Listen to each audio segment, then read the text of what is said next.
Hey everyone, welcome to Stream Punk Sports. We are now reacting to Mike Tyson's best KOs. This one right now is coming from 1988. This is the highly anticipated, highly touted, and as a kid, terrified out of my mind, fight between Tyson and Mike Spinks. Spinks was, I believe, 31-0 at that point. And yeah. It's over. You're spending more time talking about the hype in it than us getting a chance to talk. I saw this fight in a pay-per-view theater. The anticipation in that theater was insane. And then everyone was like, wait, it's over? Mike Tyson is an animal. I cannot wait to watch him just plow through people. Tyson is a beast. Go Iron Mike. He had all of these short fights that were so short that they changed the rules of the pay-per-view for the prorated refunds if it was shorter than three rounds, because people were tired of paying full price for a pay-per-view for a fight that lasts less than a minute. Like this one right here. Well, this was Hurricane Peter McNeely when he came out of prison. I paid $50 for this fight, by the way, on pay-per-view in 1995 money. Yeah, it was pricey. I remember watching this. I remember watching this fight at a friend's house. We were all jacked up. No one expected it to go more than 3. We were expecting it to be back at it. Of course, it was. But this is a good fight. But as we're talking about changing the rules, I mean, it really was boxing didn't figure out what to do, and UFC did. Like, we're good. We might have quick fights. We better load this card up with a lot of other fights. Mm-hmm. So to watch it. And a preliminary that we know, just in case we need to show them after. Yeah. I don't know if boxing ever really learned that yet, but boy, Tyson. Look at him. Look at him. Yeah. McNeely basically his corner threw in the towel. A lot of people were actually pissed for his corner for throwing that in, because for whatever it's worth, McNeely threw everything he had. He failed, but he basically gave it his all in that. This is a mismatch from the beginning. I don't know what anybody expected other than what happened. Yeah. Now here we got Marvis Frazier in this case, and again, that peekaboo style that was made by Floyd, that was invented by Jack Dempsey. Floyd Patterson was phenomenal with it. Customato basically trained Iron Mike with that peekaboo style, and also the Dempsey roll on top of it is what gave him so much strength, because he could roll into the punch in his movements themselves. And that's what made it really, really impressive and so devastating. Customato was also Floyd Patterson's trainer, right? Correct, yes. So that lineage came straight down. Yeah. But But yeah, you know. There's those hips, he throws right through the hips. You can see when he punches that the power comes from the ground through his hip and into his arm. Like, that's how they teach you to punch, but you can see it in him. You can see right round, right through his opponent. Unbelievable fighter. Unbelievable. JD? I gotta say, I was watching him talk about. Go on, JD. I'd rather watch these short fights than watching Floyd Mayweather dance around for 12 hours for 12 rounds rather, and what feels like 12 hours. You know, dance around for 12 rounds, rack up the points, win on decision, everybody go home. It's not entertaining to watch.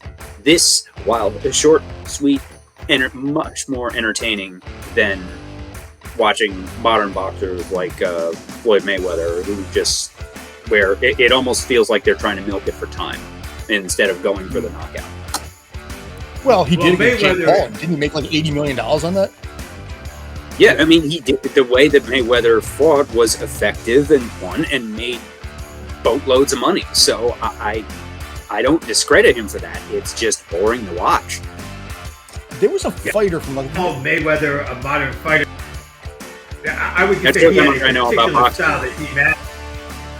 Yeah, no, I mean, he just had a particular style that he was fantastic with, but always that and then fight fast because they're just that much stronger. You know, I don't care how strong you are, just you cannot build up a chin for this. Look at this. Oh.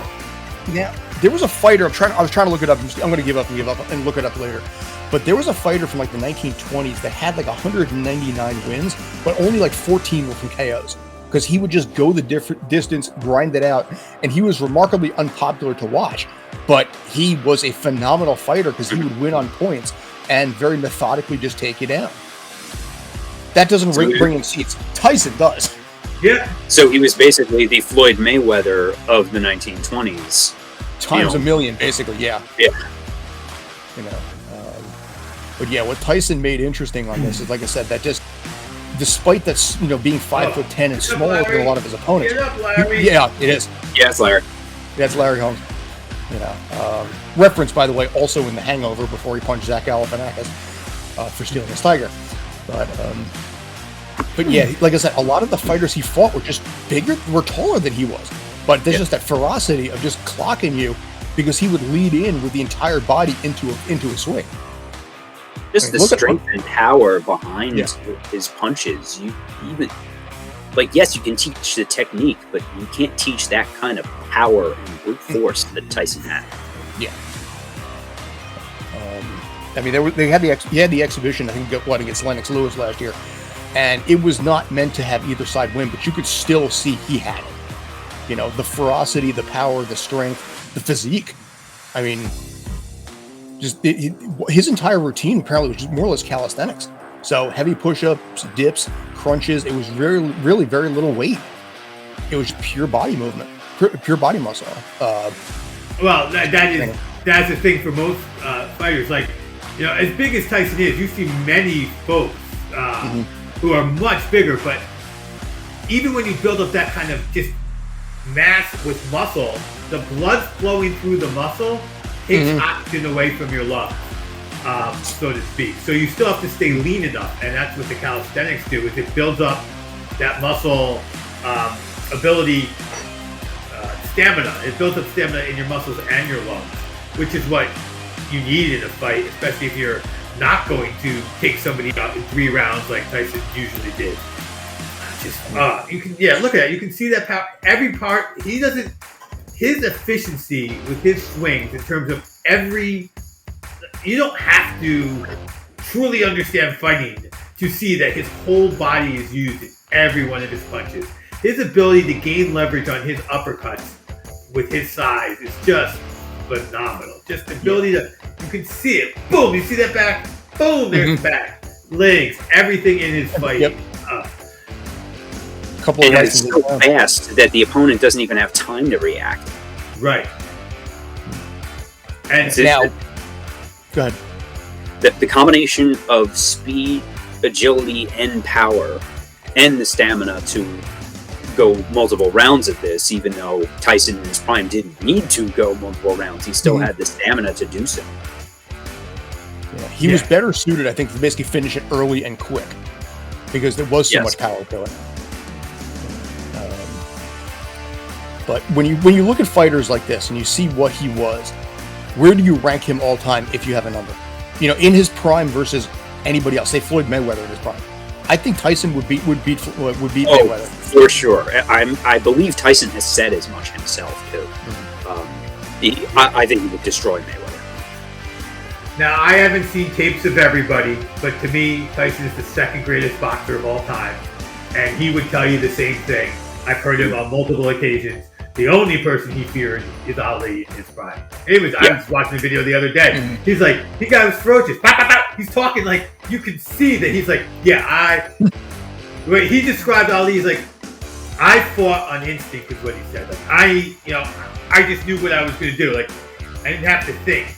Ali was so good he could think while fighting and do what he was doing. And the other thing, so Tyson's number 2 all time. I never really saw Ali fight, but just hearing Tyson speak himself, I'll give him number 2. And I haven't seen a lot of fighters since like Lennox Lewis. I moved to the UFC more than boxing.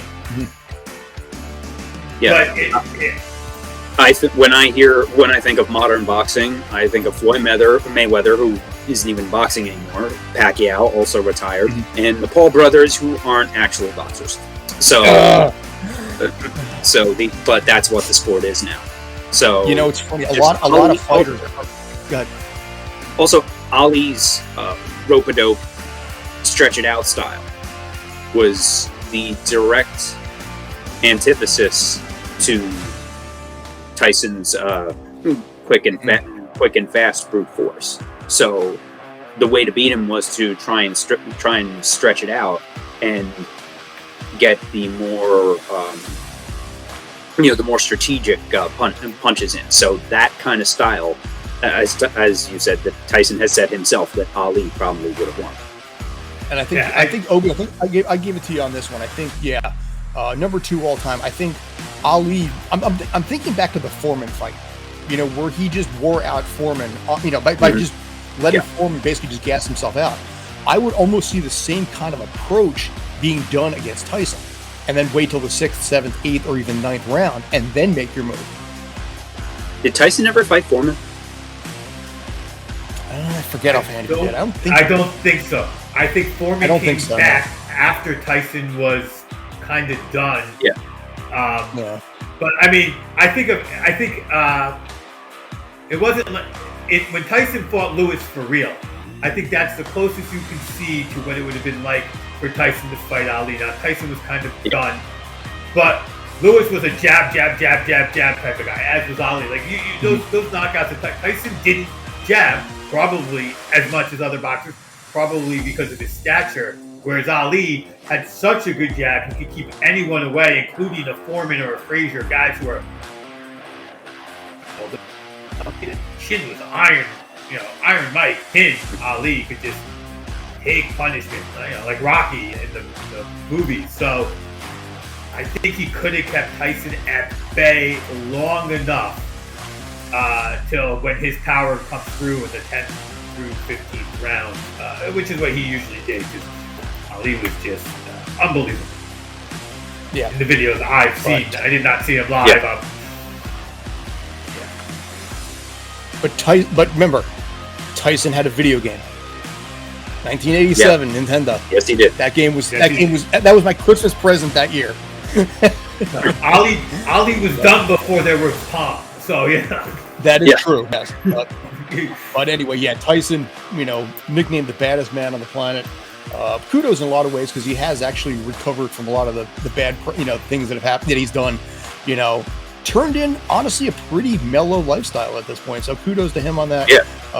And Mike Tyson Mysteries was one of the funniest cartoons I think Adult Swim ever put out. So kudos there as well. Yeah. Now he's just hanging out, eating a ton of mushrooms with Joe Rogan. Yes, which, you know what? If it keeps him mellow and it helps, all for it. Why not? Doesn't always help. Ask that guy who wouldn't leave him alone on the plane not too long ago. But I was all on Tyson's side on that. He's like, leave me alone. You keep busting on him on the plane. It's like get around and find out. Exactly. How many times did Tyson tell him, dude, enough, back off? He tried to be the polite route. He tried to be, just like, give me some room here. But the guy wouldn't let up, and eventually, sometimes you got to escalate. So I think even the jury, even the Tyson haters out there were kind of like, the dude kept pushing too hard, and eventually something had to be done. So, but all right, so yeah. How many?